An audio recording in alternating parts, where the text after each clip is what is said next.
যাক, এবার বুঝবে মজা। শাকের মধ্যে আমি বিষ মিশিয়ে দিয়েছি। এই বিষ খেলে বাঁচার আর কোনো সম্ভাবনা নেই। এটা তুমি কি করলে মা? শেষ পর্যন্ত লোভের বশবর্তী হই একটা মানুষকে তুমি প্রাণে মেরে ফেললে। চুপ কর, চুপ কর মুখ পুরি।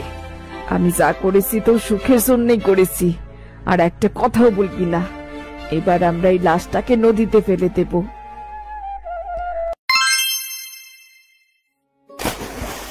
গ্রামের নাম ছিল মিনতিপুর। এই গ্রামে শাহিন নামে একজন লোক বাস করত। তার বউয়ের নাম ছিল রোজিনা। সে তার বউকে খুব ভালোবাসতো, কিন্তু তার মা এই ব্যাপারটা একদমই পছন্দ করত না।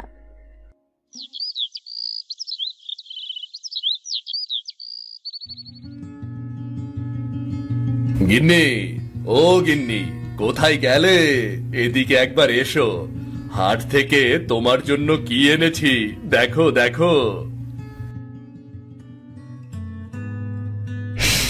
আস্তে কথা বলো। বাড়িতে ঢুকে কেন চিৎকার করছো? মা যদি জানতে পারে না তাহলে কিন্তু খুব রেগে যাবে। একটা শাড়ি এনেছি তোমার জন্য। অনেকদিন আগে একবার বলেছিলে না তোমার লাল শাড়ির খুব শখ, মনে নেই? সত্যি অনেক সুন্দর। এত সুন্দর শাড়ি আমি জীবনে কখনো দেখিনি। কিন্তু মা যদি জানতে পারে না তাহলে কিন্তু খুব রেগে যাবে। কিরে বাবা, বাড়িতে ঢুকে বারে একেবারে বউয়ের জন্য পাগল হয়ে গিয়েছিস না? তোর হাতে ওটা কি? আরে বাহ, এটা তো খুব সুন্দর একটা শাড়ি। আমার জন্য এনেছিস বুঝি? তোমার কি এখন আর লাল শাড়ি পরার বয়স আছে? এই শাড়িটা আমি রোজিনার জন্য কিনে এনেছি মা। তাই বল, এখন তো আর মায়ের লাল শাড়ি পরার বয়স নেই। মা তো বুড়ো হয়ে গেছে, কিছুদিন পরই তো মরে যাবে। এই শাড়িটা তুই তোর বউকেই দে বাবা। আর আমাকে আমাকে কোনোদিন আর মা বলে ডাকিস না। তুমি কেমন কথা বলছো মা? তোমাকে মা বলে কেন ডাকবো না? শাড়িটা আমি রোজিনার জন্য পছন্দ করে এনেছি, আর তাতে তুমি রাগ করছো? মা, শাড়িটা যদি আপনার পছন্দ হয় তাহলে আপনি রেখে দিন না। এই শাড়িটা আমার প্রয়োজন নেই। আমি না হয় অন্য সময় একটা শাড়ি কিনে নেব। ছোট লোক মেয়ে কোথাকার, স্বামীর বাড়িতে এসে বাহাদুরি করছিস? তোর ফেলে দেওয়া শাড়ি আমি কেন নেব? মা, কি শুরু করলে? তোমাকে কতবার বলেছি রোজিনার সাথে এরকম দুর্ব্যবহার করবে না। ও আমার বউ। কে কোথায় আসো, দেখে যাও। আমার ছেলে বড় লায়ক হয়ে গেছে, বউয়ের পাল্লায় পড়ে মাকে অপমান করছে। আমি আর এ বাড়িতে থাকবোই না। আমি আমার মেয়ের বাড়ি চলে যাব। এমন কথা বলবেন না মা। আপনি ছাড়া এই বাড়িটা শূন্য হয়ে যাবে। আপনি আপনি দয়া করে কোথাও যাবেন না মা। আর নাকি কান্না কাঁদতে হবে না। আমার ছেলেটার মাথা তো চিবিয়ে খেয়েছিস, এখন এসেছিস আমাকে দয়া দেখাতে?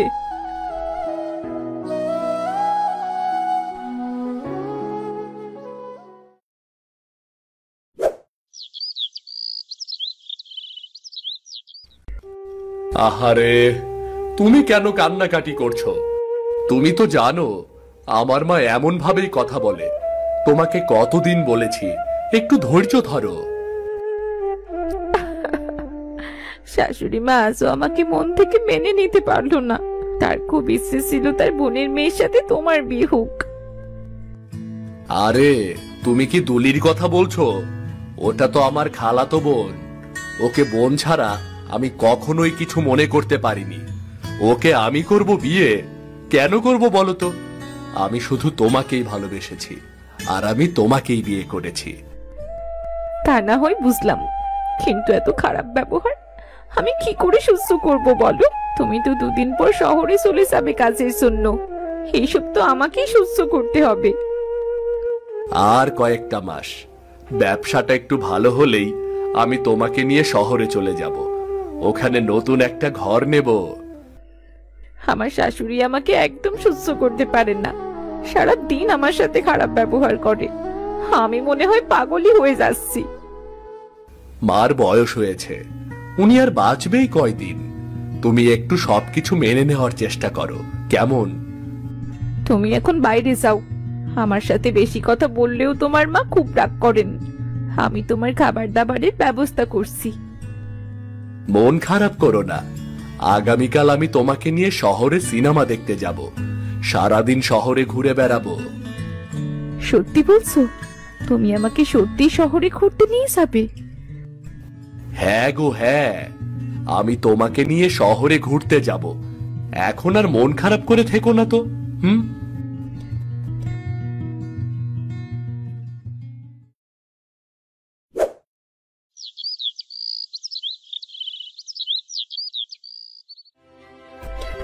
নবাব নন্দিনী, সকাল 8টা বেজে গেছে, এখনো শুয়ে শুয়ে ঘুমাচ্ছ? বলি, এটা তোমার বাপের বাড়ি নয়, এটা শ্বশুর বাড়ি তোমার। মা, শরীরটা সকাল থেকে একদম ভাল লাগছে না, তাই তো একটু শুয়েছিলাম।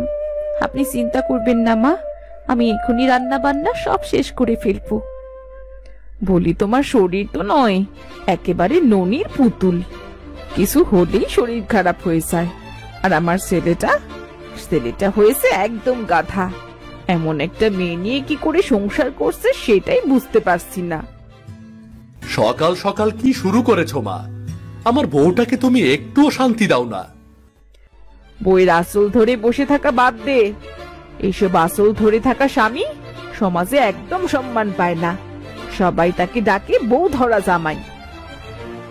বাদ দাও তো, আমি জানি তোমার শরীরটা অনেক খারাপ। আমি আজকে তোমাকে একটা ভালো ডাক্তারের কাছে নিয়ে যাব। ডাক্তারের কাছে নিয়ে গিয়ে শুধু শুধু টাকা নষ্ট করার দরকার নেই। আমাদেরও শরীর খারাপ হয়, কই আমরা তো ডাক্তারের কাছে গিয়ে দৌড়োদৌড়ি করি না। না গো, ডাক্তারের কাছে যাবার কোনো দরকার নেই, আমি বরং বাড়িতে শুয়ে বিশ্রাম নেই। আমি তোমার স্বামী, আমি তোমাকে যা বলবো তোমাকে তাই করতে হবে। তোমাকে ডাক্তারের কাছে নিয়ে যাব যখন বলেছি, তার মানে নিয়েই যাব। বিকেল বেলা তৈরি হয়ে থেকো।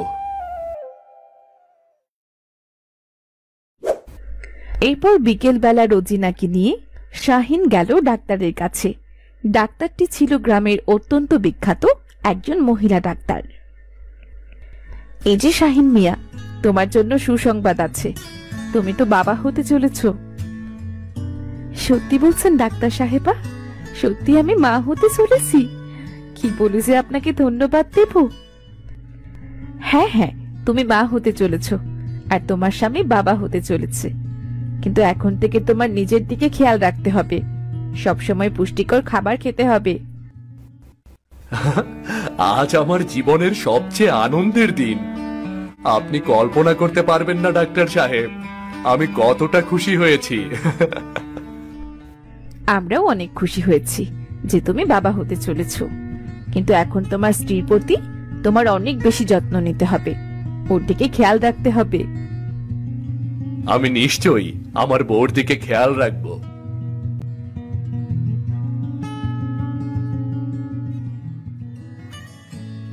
ওমা, কোথায় গেলে? এদিকে এসো, দারুণ একটা খুশির সংবাদ এনেছি গো, এদিকে এসো।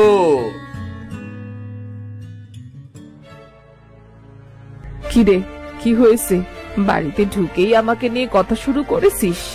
বউকে নিয়ে তো দিব্যি ঘুরে এলি। তোমাকে বলেছিলাম না ওকে ডাক্তারের কাছে নিয়ে যাব। আজ ওকে ডাক্তার দেখিয়ে নিয়ে এলাম। তুমি দাদি হতে চলেছ। আমাদের ঘর আলো করে সন্তান আসতে চলেছে গো মা। কিন্তু আমাকে এটা বলার কি আছে? তুই বাবা হবি, তোর বউ মা হবে, তাতে আমার কি? কি বলছেন কি মা? আমি মা হব, আপনার ছেলে বাবা হবে, আর আপনিও তো দাদি হবেন মা। এমন কথা আপনি কি করে বলতে পারলেন? বাচ্চা তো সবারই হয়, তাই বলে এত আদিক্ষেতা করার কি আছে? যাও, গিয়ে এখন সব কাজ করো। সব কাজ ফেলে রেখে বাইরে গিয়েছো। তোমার কথা ভাবলে আমার অবাক লাগে মা। তুমি তোমার বউয়ের সাথে এমন দুর্ব্যবহার করতে পারছো? তুমি দাদি হতে চলেছ, এতে কি তুমি মোটেও খুশি হওনি? হ্যাঁ, আমি খুশি নই, তুই আমার একমাত্র সন্তান। আমি চেয়েছিলাম সংসারটা গুছিয়ে তারপর তুই বাচ্চা নিবি, কিন্তু তুই তো এখনই বাচ্চা নিয়ে বসে আছিস। আমার কাছে একবার জিজ্ঞেস করার প্রয়োজনও বোধ করিসনি। সন্তান নিতে গেলে কি কারো অনুমতি নিয়ে নিতে হয় নাকি? যাই হোক, তোমার সাথে আমি কথা বলে সময় নষ্ট করতে পারবো না। আমি আমার স্ত্রীকে নিয়ে শহরে চলে যাব। এখন ওর বাড়তি যত্নের প্রয়োজন। কি বলছিস কি তুই? বউকে নিয়ে আলাদা হয়ে যাবি মানে? তাহলে তাহলে আমার দেখাশোনা করবে কে? আর বৃদ্ধ বয়সে আমি বা যাবো কোথায়? তুমি তো আমার বউয়ের সাথে ভালো ব্যবহার করছো না মা। আমি তো দেখছি তুমি ওকে সহ্যই করতে পারো না। আমার তো এছাড়া কোনো রাস্তা নেই মা। আমার জীবনের সবচেয়ে বড় ভুল হচ্ছিস তুই। তোকে জন্ম দেওয়াই আমার ভুল হয়েছে, আর তাই তো এখন এই ভুলের মাসুল দিচ্ছি। চলো রোজিনা, আমরা ঘরে চলে যাই। এখানে শুধু শুধু দাঁড়িয়ে থেকে সময় নষ্ট করার কোনো মানেই হয় না। চলো চলো।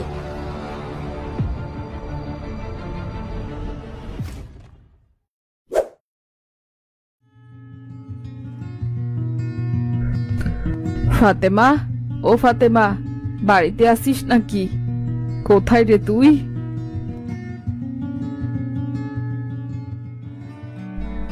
আরে বুবু, তুমি তুমি হঠাৎ করে কোনো খবর না দিয়ে চলে এলেছে? কেমন আসো? আর কেমন আসিস রে তুই তুলি? তুই তো অনেক বড় হয়ে গেছিস। আর কেমন থাকবো বল, যেমন দেখেছিস তেমনি আছি। আমার কাছে 1 বছর আগে যে টাকা ধার করেছিলি, বলেছিলি তোর ছেলের সাথে আমার মেয়ের বিয়ে দিবি, এদিকে ছেলেকে অন্য জায়গায় বিয়ে দিয়ে বসে আসিস। বুবু, এসব কথা তুমি আবার শাহিনের সামনে বলতে চেও না। আমি কি জানতাম ওই ছেলে নিজের পছন্দের বউ নিয়ে আসবে? আমি তো আমার দুলিকেই ঘরের বউ করতে চেয়েছিলাম। ফাতেমা, তোকে আমি সাহায্য করেছিলাম তোর বাড়িতে আমার মেয়েকে বিয়ে দেব বললে। এখন যখন তাই হলো না, তো এবার টাকাগুলো ফেরত দে। তুমি আমাকে আরেকটু সময় দাও বুবু। এতগুলো টাকা আমি একসাথে কোথা থেকে দেব? আমি অত শত জানি না, শুধুমাত্র 7 দিন সময় দিলাম। এই 7 দিনের মধ্যে তুই আমার টাকাগুলো দিয়ে দিবি। এই টাকাগুলো নিয়ে আমি বাড়ি ফিরে যাব। খালা, তোমার বৌমাকে দেখছি না যে, কোথায় গেছে সে? একবার ডাকো না, কথা বলে দেখি। রোজিনা, ও রোজিনা, কোথায় গেলে গো? এইদিকে এসো। সারাদিন শুধু দরজা লাগিয়ে বসে থাকা। দেখো দেখো, তোমার খালা শাশুড়ি এসেছে দেখো।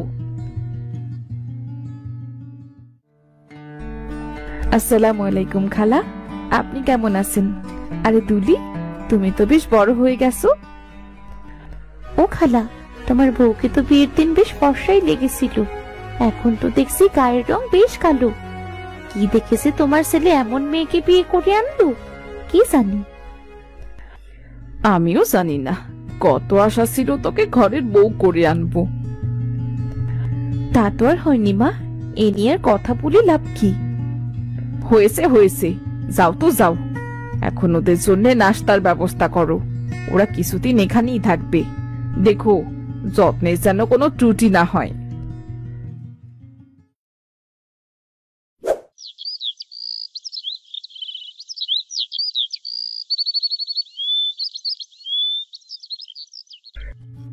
কতদিন পরে তুমি আমাদের বাড়িতে এসেছো খালা। এবার কিন্তু তোমাকে ছাড়ছি না। এই দেখো, তোমার জন্য কত জিনিস বাজার করে এনেছি। দেখো দেখো। তুই আমাকে কত ভালোবাসিস, কত আশা ছিল তোকে মেয়ের জামাই করব, কিন্তু তুই তো আমার কোনো কথাই শুনলি না। আবার তুমি এই পুরনো উল্টাপাল্টা কথা শুরু করলে খালা। আমি তোমার মেয়ের জামাই হতে কখনোই চাইনি। আমি শুধু আমার স্ত্রীকে ভালোবেসেছি আর রোজিনাকেই বিয়ে করেছি। বউ, কোথায় গেলে বউ? দেখো, তোমার জন্য অনেক বড় একটা কাতলা মাছ এনেছি। তুমি যে গতকাল বললে তোমার মাছের মাথা দিয়ে কচু শাক খেতে ইচ্ছে করছে, তাই এনেছি গো। তাই নাকি?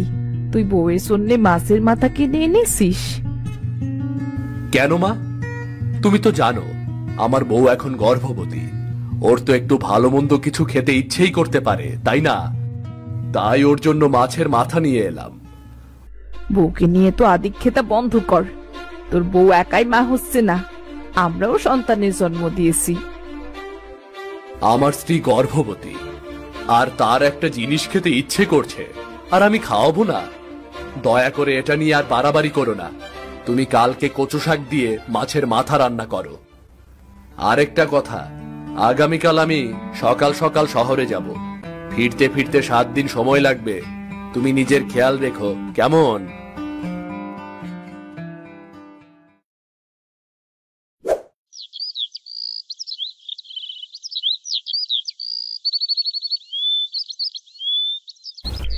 শোন, আমি তোকে আর একটুও সময় দিতে পারবো না। এবার তুই টাকাটার ব্যবস্থা কর। আমার টাকাগুলো আমাকে ফেরত দে। আমি এতগুলো টাকা কোথা থেকে দেব বলো তো? তোমাকে তো বললাম আমাকে আরেকটু সময় দাও। আমি তোকে আর সময় দিতে পারবো না, তবে আমার একটা শর্ত আছে। তুই যদি মেনে নিস তাহলে তোকে আর 1 টাকাও দিতে হবে না। আমি খালি হাতেই বাড়ি ফিরে যাব। তুমি যা বলবে আমি তাই করব, তবু আমাকে টাকা দিতে বলো না। তোর ছেলের বউকে পৃথিবী থেকে সরিয়ে দিতে হবে, আর আমার মেয়েকে এই বাড়ির বউ করে আনতে হবে।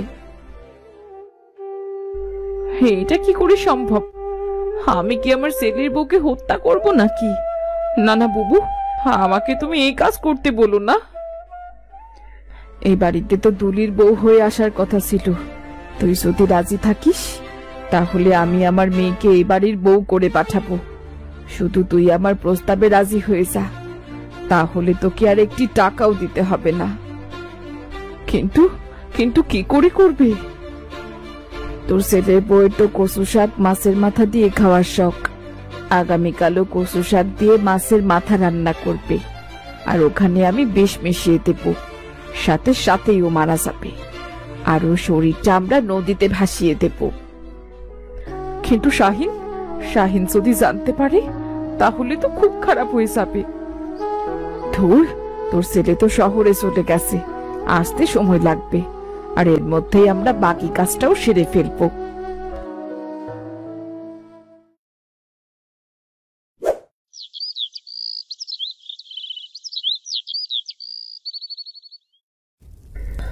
পরের দিন সকালবেলা রোজিনা রান্নাঘরে কচু শাক দিয়ে মাছের মাথা রান্না করছিল। এমন সময় সেখানে তার খালা ফরিদা গেল। সকাল সকাল রান্না করছো নাকি?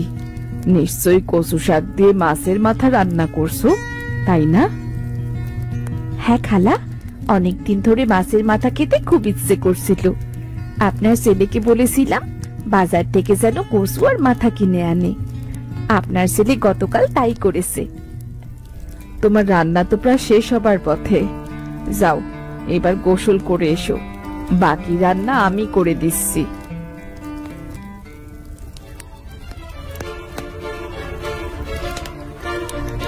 যাক, এবার বুঝবে মজা। শাকের মধ্যে আমি বিষ মিশিয়ে দিয়েছি। এই বিষ খেলে বাঁচার আর কোনো সম্ভাবনা নেই।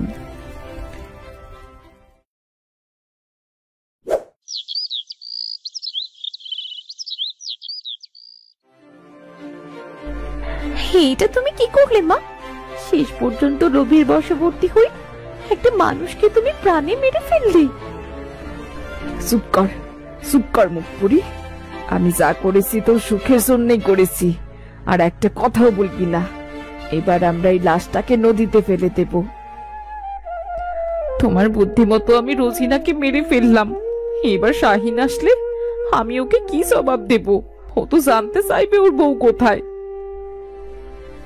আরে তুই ওকে বলবি ওর বউ অন্য কারোর সাথে পালিয়ে গেছে। সকালবেলা থেকে তুই ওকে খুঁজে পাচ্ছিস না। না না, তোমরা এত বড় অন্যায় করলে, একটা মানুষকে তোমরা মেরে ফেললে। আমি ওকে সবকিছু বলে দেব। এত বড় অন্যায়ের সাথে আমি কখনো যুক্ত থাকতে পারবো না। যার জন্য চুরি করি সেই বলে চোর। তোর সুখের জন্যই তো আমি এই কাজ করলাম, আর তুই কিনা এখন আমাকেই দোষ দিচ্ছিস। ও বাচ্চা মেয়ে, ওর কথা বাদ দাও। আমাদেরই ওকে পানিতে ভাসাতে হবে। দিনের বেলা কিছুতেই করা যাবে না, আমরা ওকে রাতের বেলায় ভাসিয়ে দিয়ে আসবো।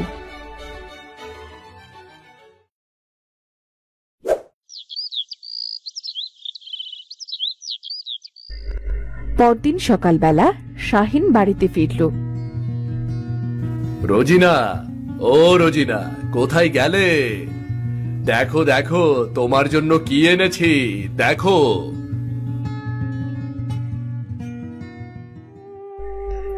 আমার কত বড় সর্বনাশ হয়ে গেল রে। কোন খারাপ একটা মেয়েকে ঘরের বউ করে এনেছিলি, তোর বউ অন্য একটা লোকের সাথে পালিয়ে গেছে। কি বলছো তুমি পাগলের মতো? রোজিনা কোথায়? রোজিনা, রোজিনা, বাইরে এসো, তুমি বাইরে এসো। হতভাগা, কাকে ডাকছিস তুই? তোর বউ অন্য লোকের সাথে পালিয়ে গেছে, ওকে কোথাও খুঁজে পাওয়া যাচ্ছে না। আমরা কি ওকে কম খুঁজেছি? কিন্তু ওকে কোথাও খুঁজে পাইনি। হে ঈশ্বর, এ তুমি আমাকে কোন পাপের শাস্তি দিলে? আমার স্ত্রী সন্তান সম্ভবা ছিল, ও কি করে অন্য আরেকজনের সাথে পালিয়ে যেতে পারে? হে ঈশ্বর, এ কিসের শাস্তি দিচ্ছ তুমি আমাকে?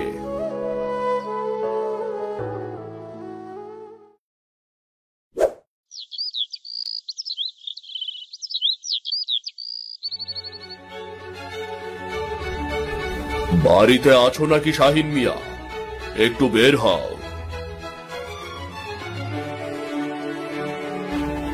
আরে পুলিশ অফিসার, আপনি আমাদের বাড়িতে? কি হয়েছেটা কি? তোমার স্ত্রী রোজিনা কোথায়? আমরা ওকে খুঁজতে এসেছি, ওকে একটু বাইরে আসতে বলো। সেই মেয়ে তো কার সাথে যেন পালিয়ে গেছে, গত দুদিন ধরে আমরা ওকে খুঁজে পাচ্ছি না। পুলিশ অফিসার, আর বলবেন না বাবা, মেয়েটা একদম দুশ্চরিত্র ছিল, বাইরে অন্য লোকের সাথে সম্পর্ক করত, আর তাই তো স্বামীকে রেখে চলে গেছে। একদম চুপ, আপনাদের মুখে একটাও বাজে কথা শুনতে চাই না। আপনাদের বউ পালিয়ে যায়নি, বরং ওকে কেউ খুন করে নদীতে ভাসিয়ে দিয়েছে। কাল আমরা ওর লাশ খুঁজে পেয়েছি, এজন্যই আমরা ওকে খুঁজতে এসেছিলাম।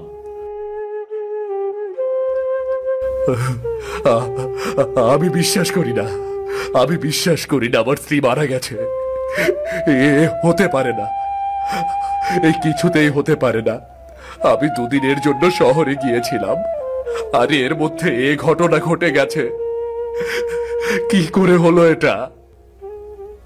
সবাইকে গ্রেপ্তার করে থানায় নিয়ে যাব, এখনো সময় আছে। সবাই স্বীকার করো, সত্যিটা কি স্বীকার করো। আমি কিছুই জানি না, কি করে আমার ছেলের বউ মরে গেল, কি করে তার লাশ পাওয়া গেল, আমি এসব কিছুই বলতে পারবো না। আমি আমার মেয়েকে নিয়ে বাড়িতে দুদিনের জন্য বেড়াতে এসেছি। এত ঝামেলা করব জানলে এখানে আমি কখনোই বেড়াতে আসতাম না। বুঝতে পেরেছি, সবাইকে থানায় নিয়ে মারধর করলেই সত্যিটা বের হয়ে আসবে। তোমরা এত সহজে কেউ মুখ খুলবে না, সেটা আমি বুঝতে পারছি। আমি সত্যিটা বলছি, আমার ভাবি কি আর কেউ নয়, বরং আমার মা আর খালা মিলে খুন করেছে। এই মেয়ে, তুই এখানে কেন এসেছিস? যা ঘরের ভেতর যা, আর এখানে তোর কোনো কাজ নেই। না মা, আমাকে তুমি থামিয়ে রাখতে পারবে না, আমাকে এখন সত্যিটা বলতেই হবে। হ্যাঁ ভাইয়া, তোমার বউকে তোমার খালা আর মা মিলে খুন করেছে। কেন করলে এমন? কি করেছিল রোজিনা, যার জন্য ওকে মেরে ফেললে তোমরা? তোমার মা আমার মায়ের কাছ থেকে কিছু টাকা ধার নিয়েছিল, এই বলেছে তোমার সাথে আমাকে বিয়ে দেবে, কিন্তু তুমি তো নিজের পছন্দেই বিয়ে করে ফেলেছো, তাই আমার মা তোমার মায়ের কাছ থেকে টাকা ফেরত চায়, আর তারপর তোমার সাথে আমার বিয়ে দেওয়ার মাধ্যমে এই টাকা শোধ হয়ে যাবে বলে। এরপর তারা সুযোগ বুঝে তোমার বউকে হত্যা করে। আপনার মতো শাশুড়ি এই পৃথিবীতে আর একটাও নেই, যে নিজের পুত্রবধূকে খুন করতে পারে। এই কোথায় আছো তোমরা? এদেরকে গ্রেফতার করো।